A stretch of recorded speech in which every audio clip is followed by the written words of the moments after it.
En el corazón de Guadalajara, una ciudad vibrante con el pulso de México latiendo en cada esquina, un hombre llamado Ricardo Soto llevaba una vida que muchos considerarían el epítome del éxito y la respetabilidad. Sus manos, que ahora sostenían un documento oficial con un temblor casi imperceptible, eran las mismas que habían firmado cientos de alegatos, sellado tratos millonarios y defendido con vehemencia a innumerables clientes en los más intrincados pasillos de la justicia mexicana. Era un abogado penalista de renombre, con una reputación forjada a base de astucia legal, conocimiento profundo de las leyes y una ética de trabajo incuestionable.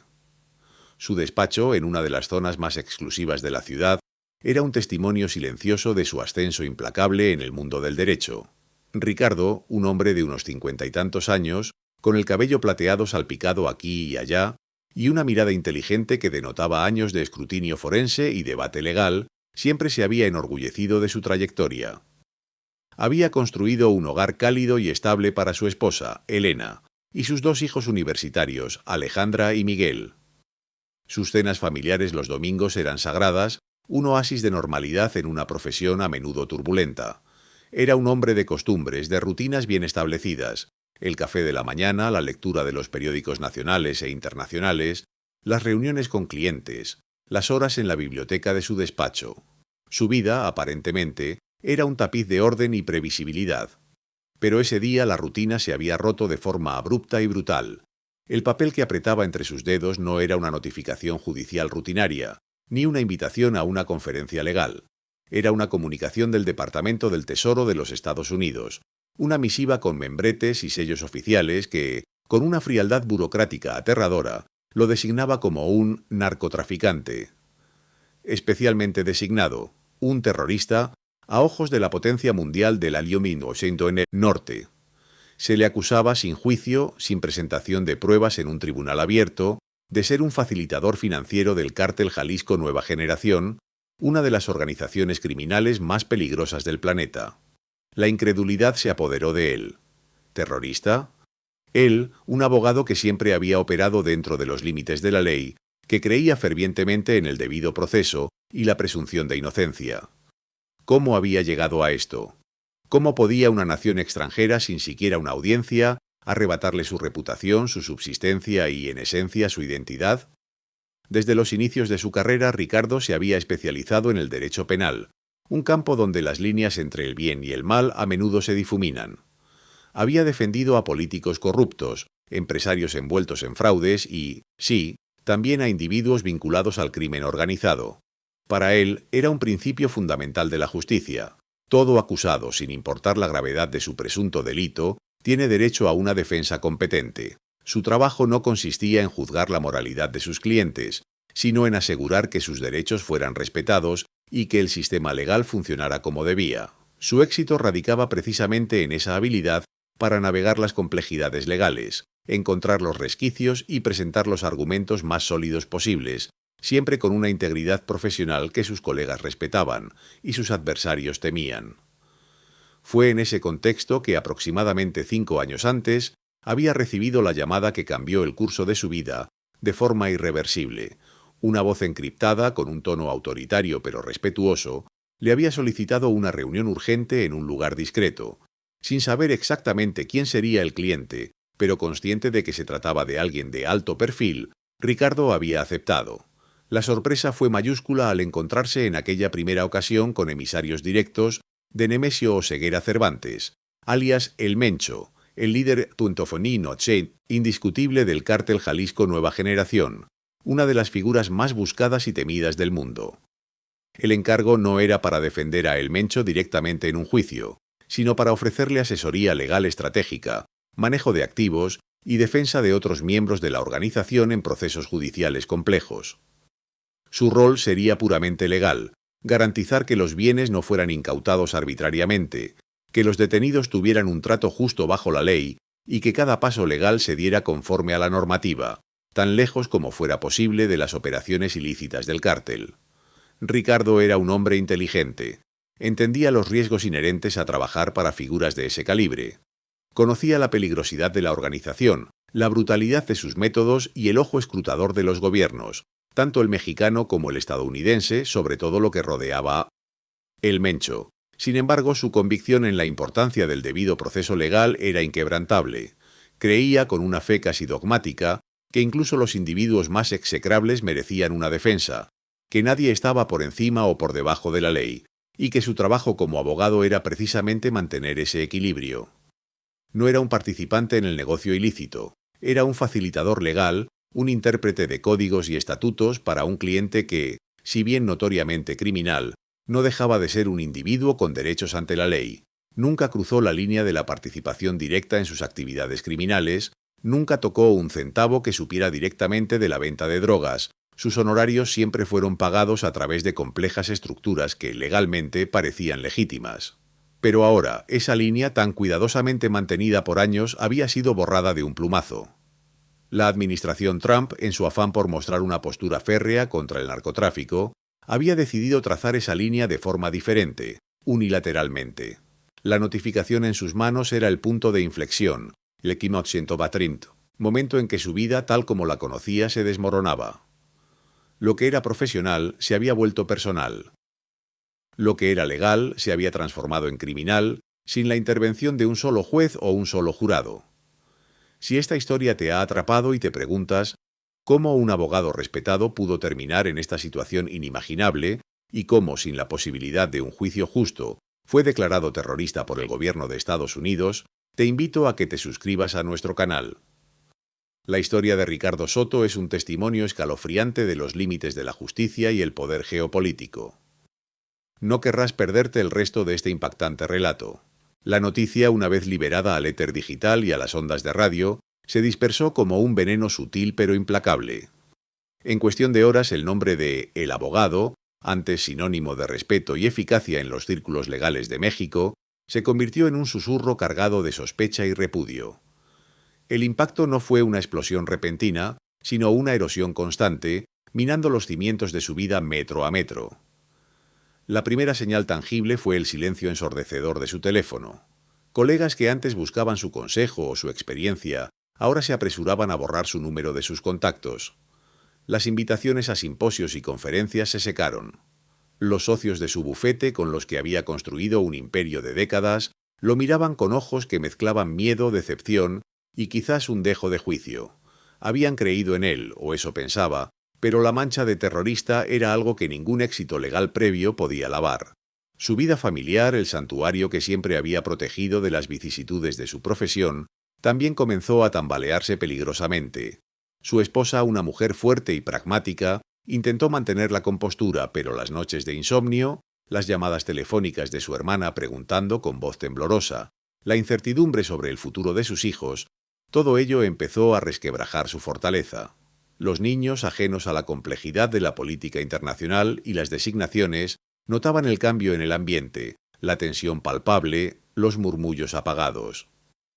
La paranoia se instaló como un huésped no deseado. Cada sonido inesperado, cada vehículo que pasaba 2 veces por su calle, cada mirada furtiva en el supermercado se magnificaba en su mente, transformándose en una amenaza inminente. Pero el golpe más devastador, el que le cortó el oxígeno de raíz, fue el congelamiento de sus cuentas bancarias. Un día sus tarjetas simplemente dejaron de funcionar. Los cajeros automáticos le devolvían mensajes de error incomprensibles. El banco le informó, con una voz impersonal y cargada de falsa amabilidad, que sus activos habían sido bloqueados por órdenes de la OFAC, la Oficina de Control de Activos Extranjeros de los Estados Unidos. De repente, el hombre que manejaba casos multimillonarios y vivía con holgura, no podía comprar una barra de pan. La humillación era insoportable. En su desesperación, el abogado se lanzó a una búsqueda frenética de respuestas. Necesitaba entender, con la lógica fría que lo había guiado durante toda su carrera, la base legal de semejante acusación. Contactó a sus vastos contactos, abogados internacionales especializados en derecho transfronterizo, expertos en sanciones, incluso algunos profesores de derecho constitucional en universidades de renombre. Pero se encontró con un muro infranqueable. La respuesta era siempre la misma, dicha con un tono de condolencia profesional que solo aumentaba su frustración. Es la Kingpin Act.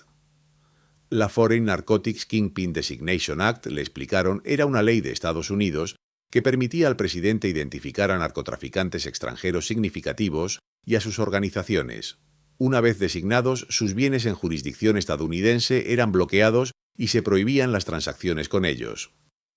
Lo más insidioso de esta ley, y lo que la hacía tan temible, era que las designaciones podían hacerse basándose en inteligencia razonable, sin necesidad de un juicio público, sin la presentación de pruebas en un tribunal y sin la posibilidad real de una defensa significativa en el momento de la designación. Era una herramienta de poder unilateral, una bala de plata que Estados Unidos podía disparar contra cualquier individuo o entidad que considerara una amenaza, sin la necesidad de convencer a un jurado o a la opinión pública. El abogado se dio cuenta de que no había sido sentenciado por un tribunal, sino difamado por un gobierno. Sus primeros intentos de batalla legal se estrellaron contra la misma pared burocrática. Sus abogados intentaron apelar la decisión, solicitar una audiencia, exigir la presentación de pruebas. Se enviaron misivas formales, llenas de jerga legal y precedentes, pero fueron ignoradas o respondidas con evasivas. No había un proceso claro para objetar de manera efectiva una designación. Era como luchar contra una sombra, un enemigo sin rostro ni transparencia, un sistema que operaba bajo sus propias reglas, ajeno a los principios de justicia y debido proceso que el abogado tanto había defendido. La soledad del señalado se volvió opresiva. Sus colegas se habían desvanecido. El gobierno mexicano, en un acto de cobardía política o impotencia genuina, guardó un silencio sepulcral. Nadie quería interferir con una decisión de Estados Unidos. El abogado se sentía como un peón descartable en un juego geopolítico de mucho mayor alcance, una víctima colateral en la guerra contra las drogas que México nunca pudo ganar. Fue abandonado por su propio país, su lealtad cuestionada, su reputación hecha añicos. El costo emocional fue incalculable. Las noches se poblaron de angustia, con el cerebro funcionando a 1000 por hora, repasando cada decisión, cada cliente, cada conversación. El insomnio se volvió su compañero constante. El estrés se manifestaba físicamente, con dolores de cabeza punzantes y una fatiga crónica que ni el descanso más profundo podía aliviar. El miedo por la seguridad de su familia se convirtió en una obsesión. ¿Podrían ir más allá de las sanciones económicas? ¿Correrían peligro real? Y por encima de todo, la humillación pública, esa sensación de pérdida de dignidad que lo carcomía. En sus momentos más oscuros se preguntó si su ética profesional lo había llevado por un camino peligroso. Siempre había creído firmemente que todo acusado, sin importar la magnitud de sus crímenes, merecía una defensa justa y competente. ¿Era esto una justificación? ¿Defender a monstruos lo convertía a él mismo en uno, o al menos en un asociado digno de la misma calificación? Ese dilema moral lo consumía. Su vida, que antes era una fortaleza de principios y éxito, ahora se desmoronaba bajo el peso de una acusación abstracta y una ley implacable. Se encontraba en un abismo de incertidumbre, con su carrera, su familia y su propia identidad en juego, todo por una etiqueta impuesta desde un país lejano, sin juicio, sin preguntas, sin piedad. La designación inicial fue solo el preludio de una pesadilla burocrática y personal que no hacía más que agravarse. Las restricciones al principio parecían abstractas, amenazas lejanas. Sin embargo, con el paso de las semanas, se tornaron dolorosamente concretas, una red que se cerraba implacablemente sobre cada aspecto de su existencia. No era solo su cuenta bancaria principal la que había sido congelada, era la imposibilidad de realizar una transferencia básica para pagar el alquiler de la oficina de su gestora, era el rechazo humillante en un cajero automático al intentar sacar unos cuantos pesos para la compra del día. Descubrió que incluso abrir una cuenta bancaria a nombre de sus hijos para sus estudios se había vuelto una odisea, con cada entidad financiera citando razones de cumplimiento y miradas de recelo, como si el apellido de su familia llevara ahora una marca indeleble de infamia. La hostilidad ya no era solo suya. Comenzó a percibirla como una sombra que acechaba a su esposa. En las reuniones escolares, las madres con las que solía charlar amistosamente, ahora evitaban su mirada o terminaban la conversación abruptamente. Los chismes, antes susurros inaudibles, se hicieron más audibles, más crueles. Sus hijos, antes ajenos a las complejidades del mundo adulto, empezaron a sentir el peso de un estigma que no entendían. La hija mayor, una joven brillante que soñaba con estudiar en el extranjero, vio cómo sus solicitudes a universidades prestigiosas eran ignoradas o rechazadas sin explicación, a pesar de sus excelentes calificaciones. El hijo menor más sensible comenzó a ser objeto de intimidación en la escuela con comentarios maliciosos sobre su padre narcotraficante. Este fue el golpe más duro, la herida que más le dolía. Ver a su familia sufrir por una acusación que consideraba injusta era infinitamente más insoportable que su propia humillación.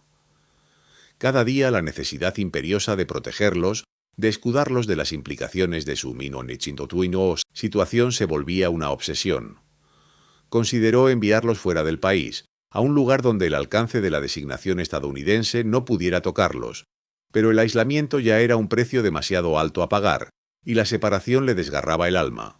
Además, ¿a dónde irían? El mundo se encogía bajo el peso de su nueva identidad de terrorista.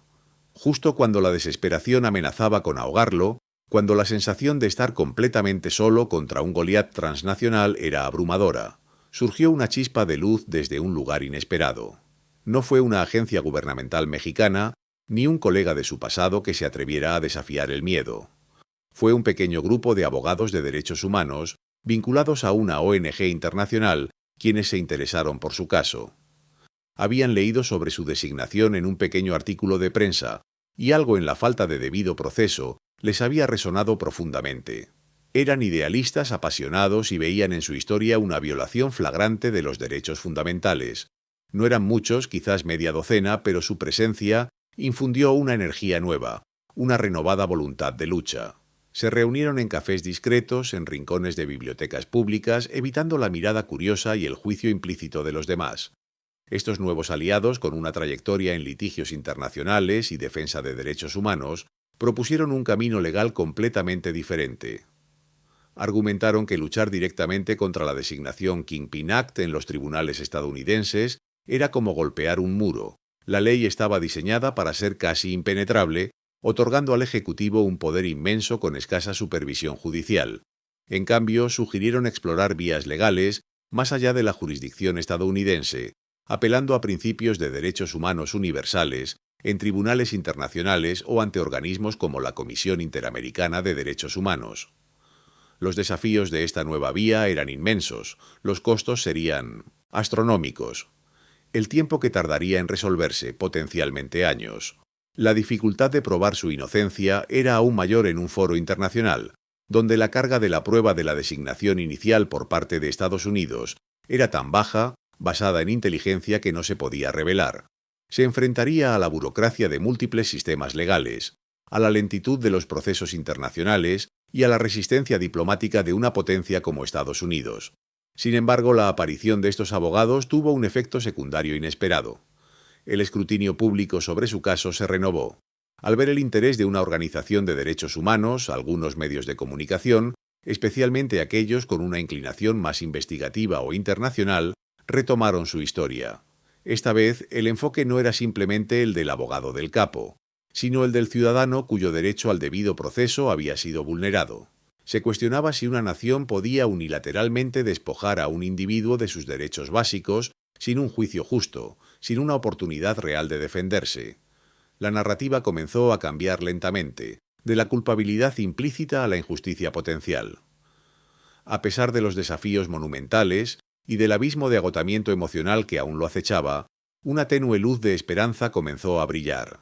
No era una promesa de victoria rápida o fácil, sino la posibilidad de una defensa real, de una oportunidad para contar su versión de la historia en un foro donde los principios de justicia y derechos humanos aún importaban. Sabía que la lucha sería larga y ardua, llena de más frustraciones y reveses, pero ya no estaba solo.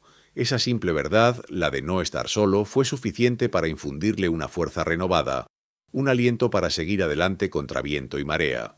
Los nuevos aliados del abogado, un pequeño pero formidable equipo de juristas y defensores de derechos humanos, no perdieron el tiempo. Su primera acción fue lanzar una investigación independiente exhaustiva, un esfuerzo monumental para desentrañar la red de acusaciones que había atrapado al abogado. Comprendieron que la designación como terrorista de un abogado, incluso de uno que había representado a figuras controvertidas, era un precedente peligroso, y estaban decididos a demostrar que su cliente no había cruzado la línea entre la representación legal y la complicidad criminal. Su objetivo principal era desvincular al abogado de cualquier actividad ilícita directa con el cártel, más allá de la defensa legal legítima que había proporcionado. El equipo se sumergió en cada aspecto de la vida profesional y personal del abogado, con su consentimiento pleno. Revisaron meticulosamente miles de documentos, correos electrónicos y registros telefónicos. Cada factura, cada contrato de servicio, cada recibo de pago fue examinado con lupa. El rastro del dinero, ese sendero tan revelador en cualquier investigación legal, se convirtió en una prioridad. Los investigadores rastrearon cada centavo que había pasado por las cuentas del abogado y de su bufete. Querían demostrar, más allá de toda duda, que sus ingresos provenían exclusivamente de honorarios legales legítimos por los servicios profesionales prestados, y no de actividades de lavado de dinero, sobornos o participación en la empresa criminal del cártel. Los balances contables, los registros fiscales, las declaraciones bancarias, todo fue analizado con una precisión obsesiva. Los resultados preliminares eran consistentes. El abogado, a pesar de la naturaleza de sus clientes, había mantenido una meticulosa contabilidad y sus finanzas no mostraban patrones de ingresos inexplicables o transferencias sospechosas que pudieran sugerir una participación activa en el narcotráfico. Era, a todas luces, un abogado que cobraba por sus servicios ni más ni menos. Paralelamente, el equipo de investigación buscó testimonios de ex colegas y otros profesionales del derecho. No fue una tarea fácil. El miedo y el estigma asociados al caso del abogado eran profundos. Muchos, aun conociendo su integridad, temían las represalias, ya fuese del gobierno estadounidense o, peor aún, del propio cártel que no toleraba la debilidad o la exposición. Sin embargo, algunos valientes, movidos por un sentido de justicia o por la lealtad a un colega que sabían impecable en su trabajo, accedieron a hablar. Sus testimonios fueron consistentes. El abogado era conocido por su rigor legal, su ética intachable y su firme adhesión a las normas profesionales. Lo describieron como un profesional comprometido con el debido proceso, alguien que creía fervientemente en el derecho de toda persona a una defensa, sin importar la gravedad de las acusaciones. Estos testimonios, aunque no eran pruebas concluyentes, pintaban un cuadro de un hombre de ley, no de un facilitador criminal. A medida que la investigación avanzaba, una hipótesis inquietante comenzó a materializarse. El equipo legal, con su experiencia en política exterior y derecho internacional, empezó a percibir que la designación del abogado podría haber sido más una movida política que una decisión basada estrictamente en evidencia criminal irrefutable. Eran los años de la administración Trump, caracterizados por una retórica de mano dura y la búsqueda de victorias rápidas y visibles contra el narcotráfico y la inmigración ilegal. Designar a un abogado de alto perfil, vinculado a una figura tan notoria como el Mencho, podría haber sido percibido como un atajo fácil para mostrar resultados, un golpe de efecto mediático para demostrar acción. La designación, sospechaban, era una herramienta de presión más que una condena basada en un juicio justo. Era una forma de perturbar las operaciones del cártel, sí, pero también una declaración política audaz que utilizaba a Lacson Dintosmem, abogado, como un peón sacrificable en un tablero geopolítico mucho más grande. Esta realización introdujo un nuevo nivel de riesgo. El abogado y sus aliados eran ahora conscientes de que estaban enfrentándose no solo a una acusación legal, sino a intereses políticos poderosos. Existía el riesgo de represalias, ya sea de las agencias estadounidenses, que defendían su decisión y no tolerarían ser expuestas por un error o abuso, o irónicamente de los remanentes del cártel. Si el abogado era visto como una debilidad, como alguien que había expuesto sus conexiones legales o que había cooperado de alguna manera con la investigación, su vida y la de su familia estarían en peligro. La cuerda floja sobre la que caminaban se había vuelto aún más fina y peligrosa. Vivían con una vigilancia constante. El desgaste emocional, a pesar de la nueva esperanza y el apoyo de su equipo, continuaba siendo un compañero constante. La lucha era agotadora, una maratón sin fin de reuniones, recopilación de documentos, análisis y la constante ansiedad por el futuro. La tensión seguía siendo alta. El miedo a una llamada inesperada, a una nueva noticia devastadora, nunca desaparecía por completo. La vida normal seguía siendo un sueño lejano, una añoranza que parecía desvanecerse con cada amanecer. Su familia, aunque ahora con un poco más de esperanza, seguía bajo una inmensa presión, lidiando con las miradas, los susurros y el estigma social. Sin embargo, en medio de este torbellino, un pequeño avance logró abrirse paso. Después de meses de gestiones incansables por parte del nuevo equipo legal, y basándose en la evidencia inicial de la legitimidad de sus ingresos, Se logró una victoria menor pero simbólicamente importante: el desbloqueo parcial de una de sus cuentas bancarias principales. No era la libertad completa, ni el fin de la designación, pero era un respiro. Significaba que podía acceder a una parte de sus ahorros para cubrir gastos esenciales y los crecientes costos legales. Este denotó pequeño triunfo, junto con una declaración de apoyo de una prestigiosa organización internacional de derechos humanos que había decidido monitorear de cerca su caso, ofreció un inmenso respiro moral. Fueron como pequeñas gotas de agua en un desierto, suficientes para infundir la creencia de que, quizás, la justicia aún era posible. El abogado, por primera vez en mucho tiempo, sintió que no estaba luchando solo en la oscuridad, sino que había voces, aunque aún tenues, que se unían a la suya en la búsqueda de la verdad. La revelación crucial llegó de una fuente inesperada, un documento filtrado que aterrizó en manos de su pequeño equipo de abogados. No era una filtración espectacular ni cinematográfica, sino un paquete anónimo enviado por correo tradicional, sin remitente, con una serie de comunicaciones internas y memorandos de agencias gubernamentales estadounidenses. Estos documentos, aunque redactados con cuidado para proteger fuentes y métodos, contenían información que sugería una base defectuosa o al menos ampliamente exagerada para su designación. No se trataba de una admisión directa de error, pero la lectura entre líneas era inequívoca.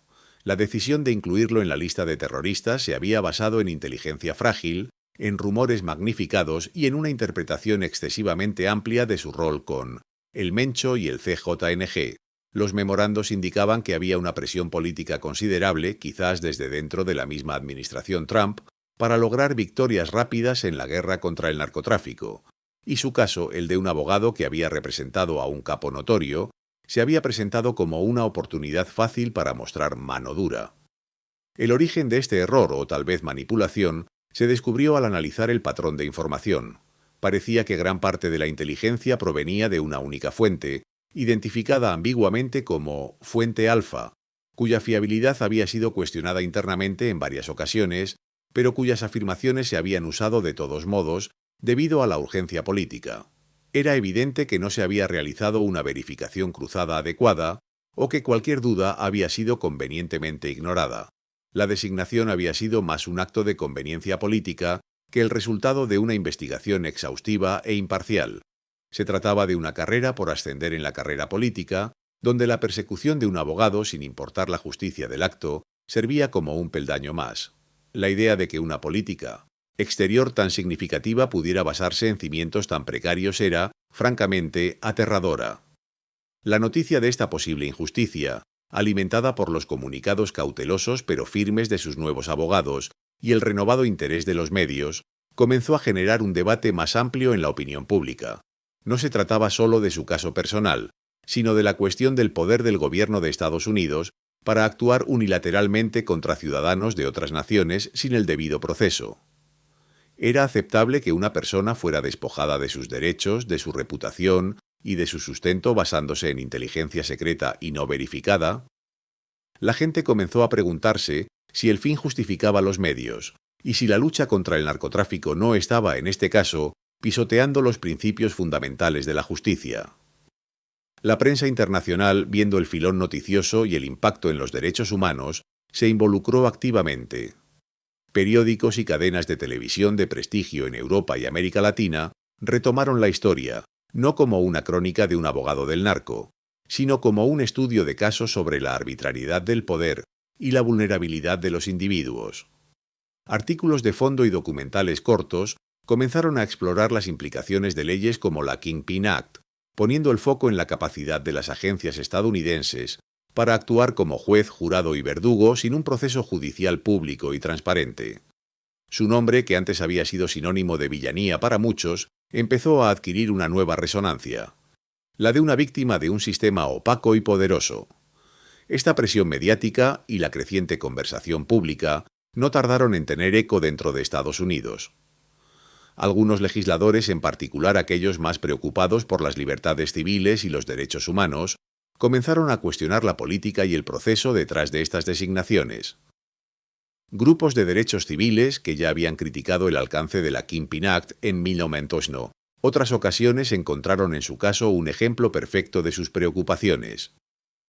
Comenzaron a presionar al Departamento del Tesoro y al Departamento de Justicia para que revisaran el proceso, exigiendo una mayor transparencia y mecanismos de apelación más robustos.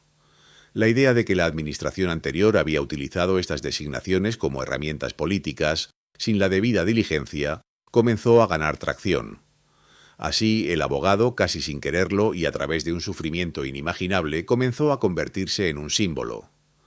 Su caso trascendió lo personal, pasando de ser la historia de un hombre injustamente acusado a encarnar la lucha más amplia por la justicia y el debido proceso en un mundo globalizado. Su nombre, que había sido arrastrado por el fango de la infamia, ahora era mencionado en debates académicos y foros internacionales, no como un criminal, sino como un ejemplo de los peligros de un poder sin contrapesos. Se veía a sí mismo como un peón en un juego de ajedrez geopolítico, pero ahora ese mismo peón estaba desestabilizando el tablero. Sin embargo, a pesar de la creciente ola de apoyo y la evidencia que apuntaba a su favor, un nuevo dilema surgió: la cuestión de la verdad.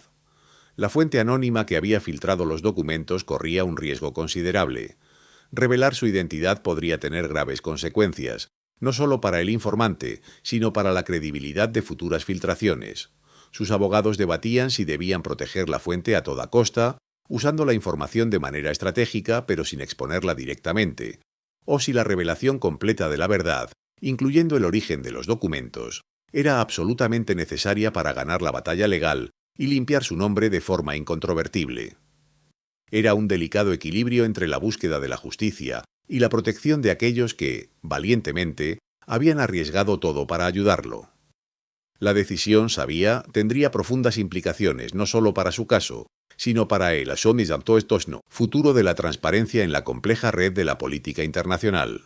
La evidencia acumulada se volvía innegable, un crescendo de documentos, testimonios y análisis forenses que señalaban hacia una única e incómoda verdad. La designación del abogado había sido un error flagrante, quizás incluso un abuso deliberado de poder. Los abogados internacionales, con una obsesión casi detectivesca, habían desentrañado una telaraña de suposiciones, inteligencia de segunda mano y, lo más preocupante, una prisa sospechosa por presentar resultados en la lucha contra el narcotráfico. Demostraron que sus finanzas eran transparentes, sus comunicaciones, aunque delicadas por la naturaleza de sus clientes, siempre se habían ceñido estrictamente a la representación legal.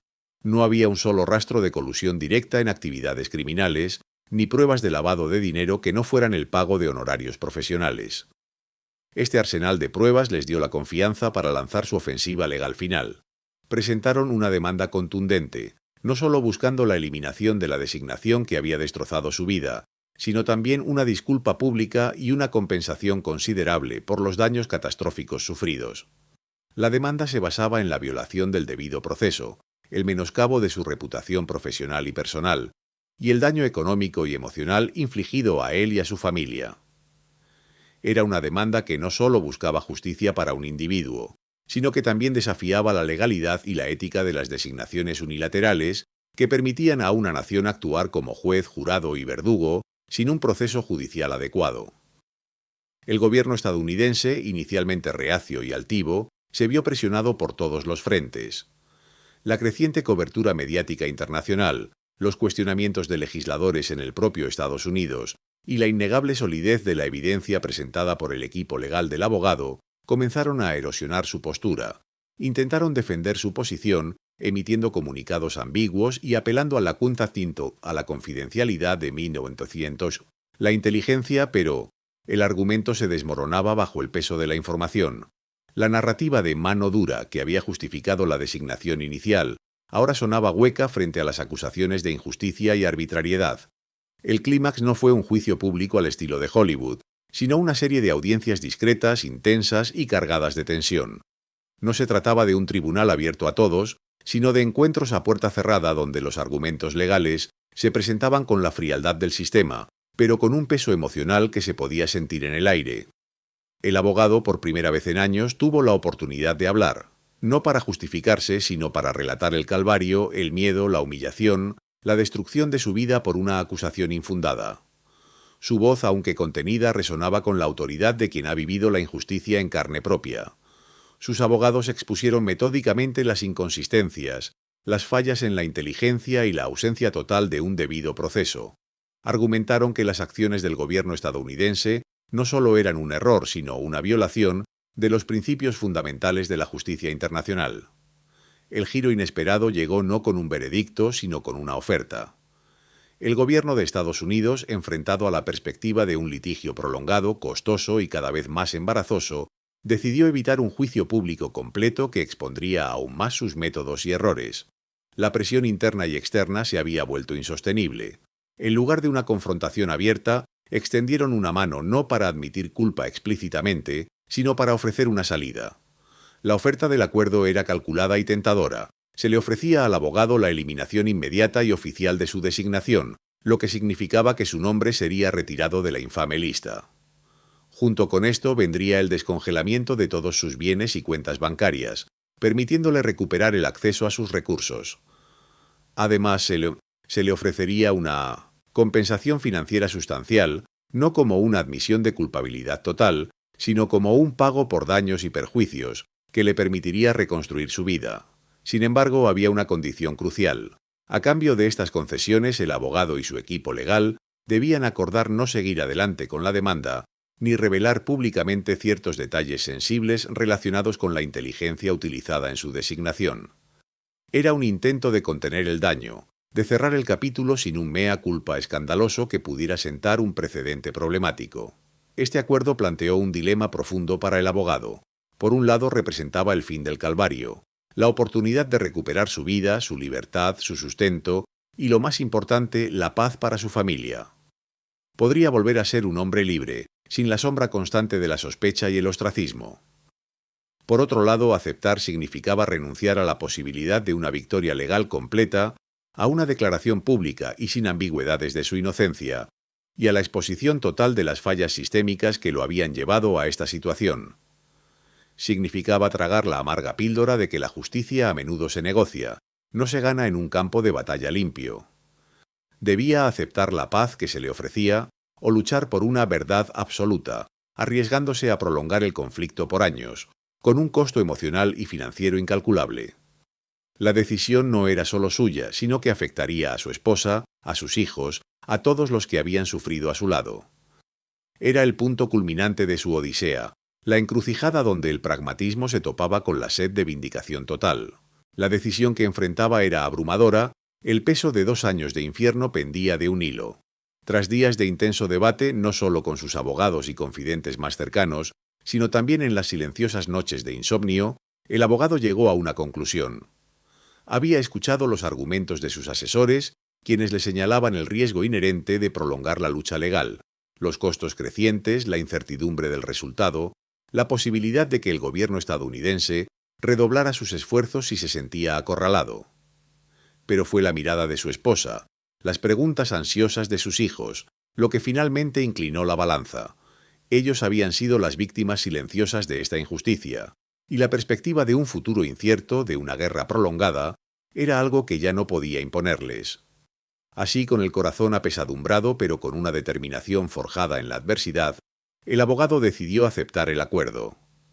No era la victoria rotunda que su alma anhelaba, no era la vindicación pública y total con la que había soñado, pero era el camino hacia la recuperación de su vida, de la vida de su familia.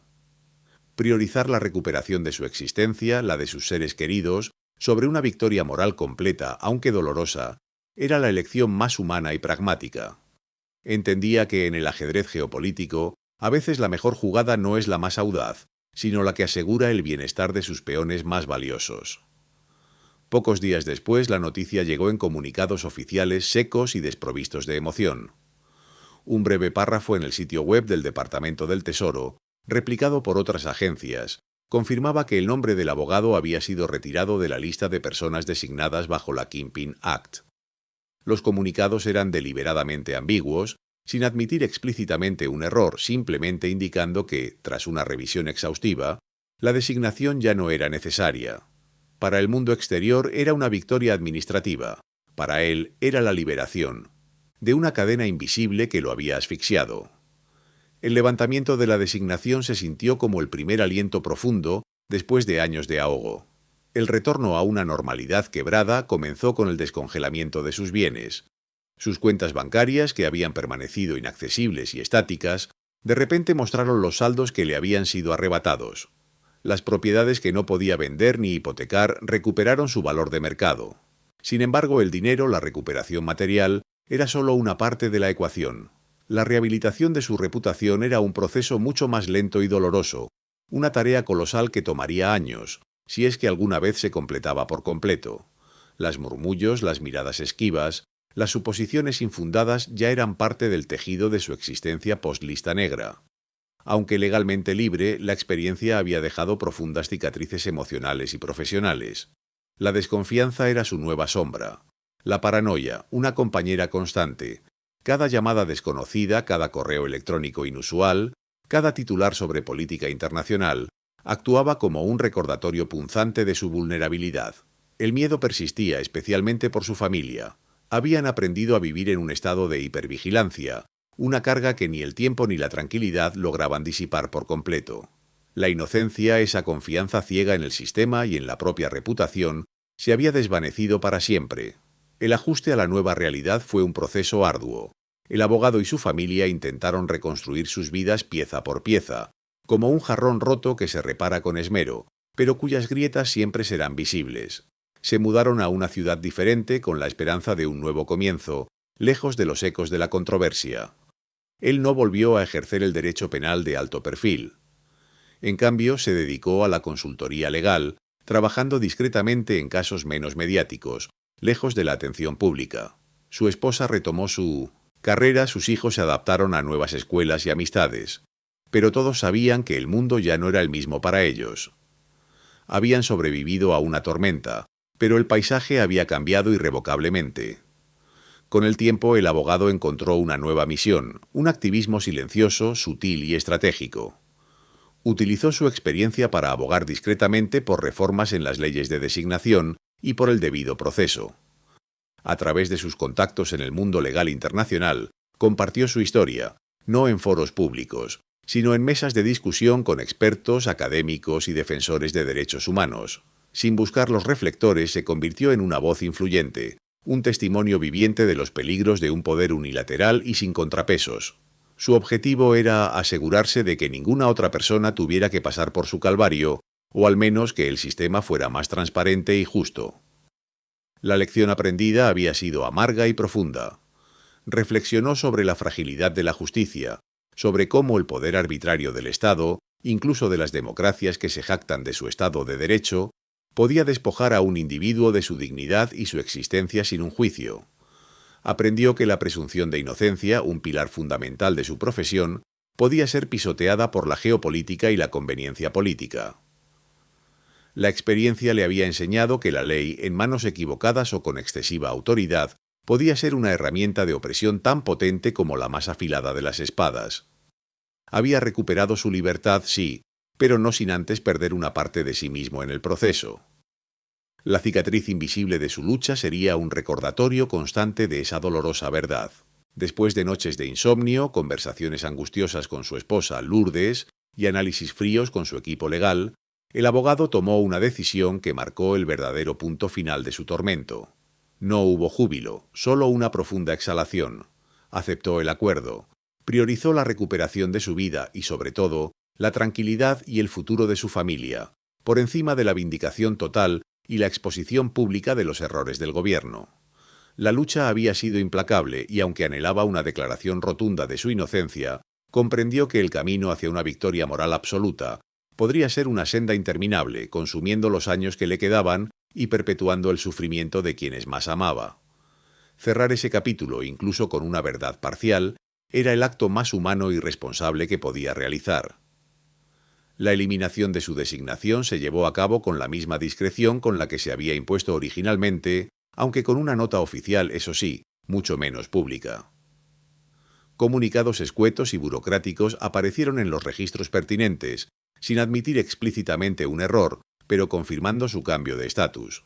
Era un lenguaje cuidadosamente redactado, diseñado para no crear precedentes ni reconocer fallas, pero para él era la música de la libertad.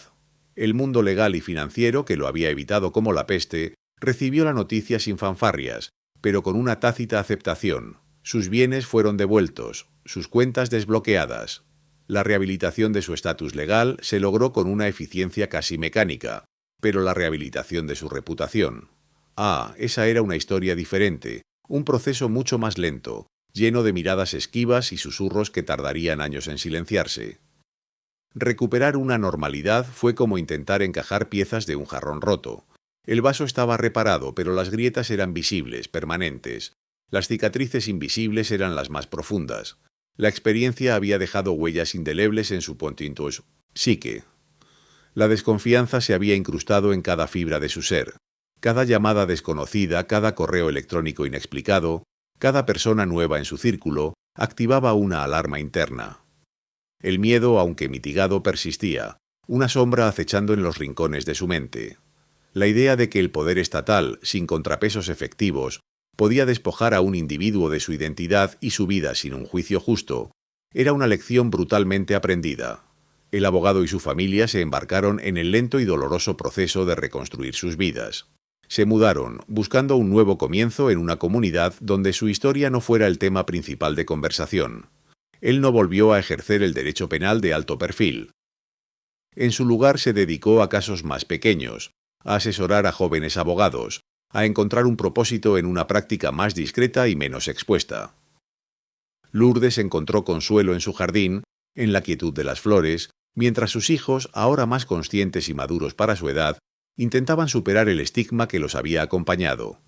El mundo había cambiado para ellos, y ellos habían cambiado con él. La inocencia de la ignorancia se había perdido para siempre. Sin embargo, el abogado no abandonó del todo la causa. Adoptó un activismo silencioso detrás de escena. Colaboró anónimamente con organizaciones de derechos humanos, asesorando sobre las deficiencias de las leyes de designación y abogando por un mayor debido proceso. Su experiencia se convirtió en un caso de estudio, utilizado para ilustrar los peligros de un poder unilateral. No buscaba los reflectores, no quería ser el mártir público. Su batalla personal ya había terminado, pero contribuyó a un movimiento más amplio, sembrando semillas de cambio en el sistema para que otros no tuvieran que padecer su misma odisea. La lección aprendida resonaba con cada amanecer. La fragilidad de la justicia, la arbitrariedad del poder, incluso en naciones que se proclaman democráticas.